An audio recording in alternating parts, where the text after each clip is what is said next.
Okay, so now we're gonna do a dragonfly in this demonstration.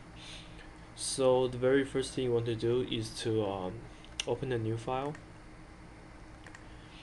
and then open small objects in inches. Open that, and then we want to import the pictures of dragonflies from the top view and the front view. So you want to type in background bitmap. You just need to type in B and it's popping up. Click on that and then go to place. When you click that, we'll go into the same folder where we found the other tutorials. Go to C drive, program files, Rhinos folder, English, and tutorials. There's two images. So the first one we want to import is the top for the top view. Select that and click on open. So you're just doing you're putting like a plan. So click and don't worry about the size because it's not to scale anyway. Choose something like that. So now we have the image, and then this is like it's locked. You cannot move or do anything to it. If you want to play around the scale or move it, you will have to type in B for background bitmap. Select that, enter, and there on here there's a bunch of different options: move, scale, or visible. We'll be covering that later.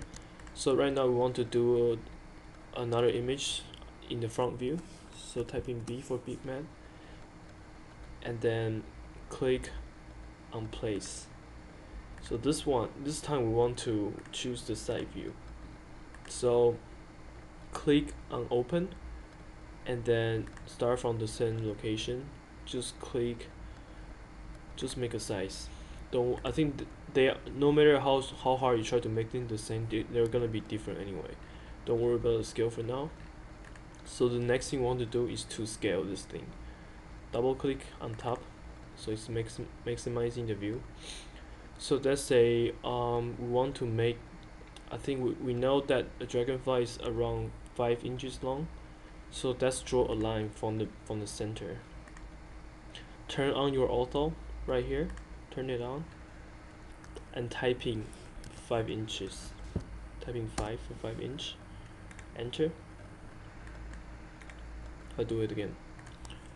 5. Okay, so you know that's the actual length for the whole dragonfly.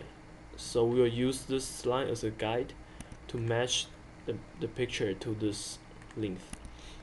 So we'll have to adjust the image. So type in B for background bitmap again, and then under here there's a lot of different options. Let's use scale. So right now we can scale it. So really the base point we should be choosing is this line from here. That's where it starts. Let's enable the snap tool. Click from here to the head. So right now it's better to disable again so you don't accidentally snap to the midpoint or the end point. So what I would say around here, that's the head. Click on that and then you can make it bigger.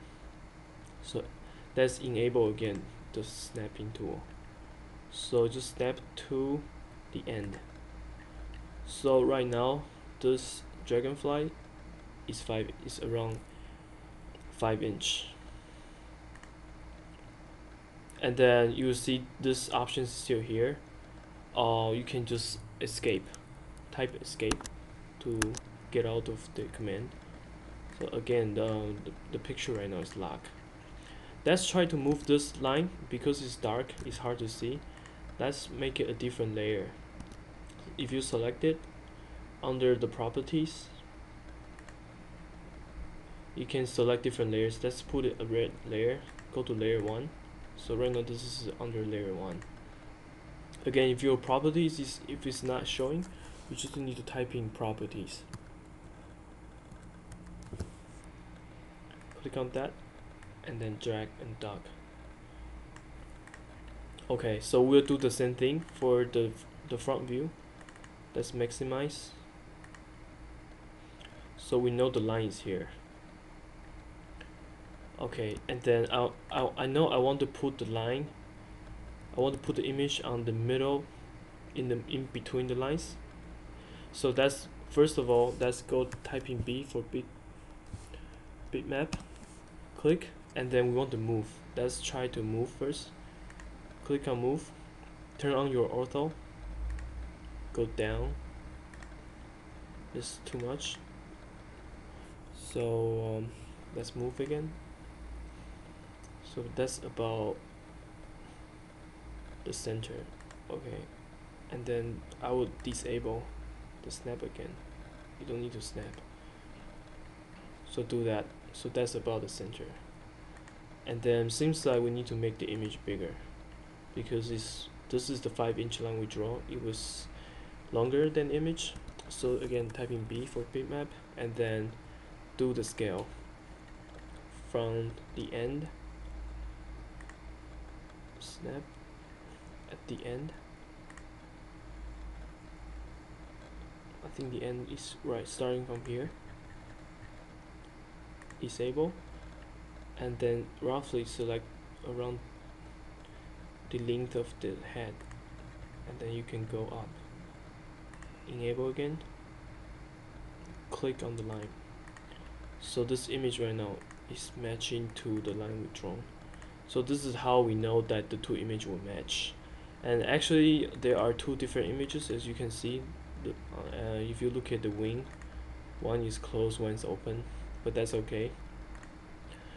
So basically that's how you put in the image.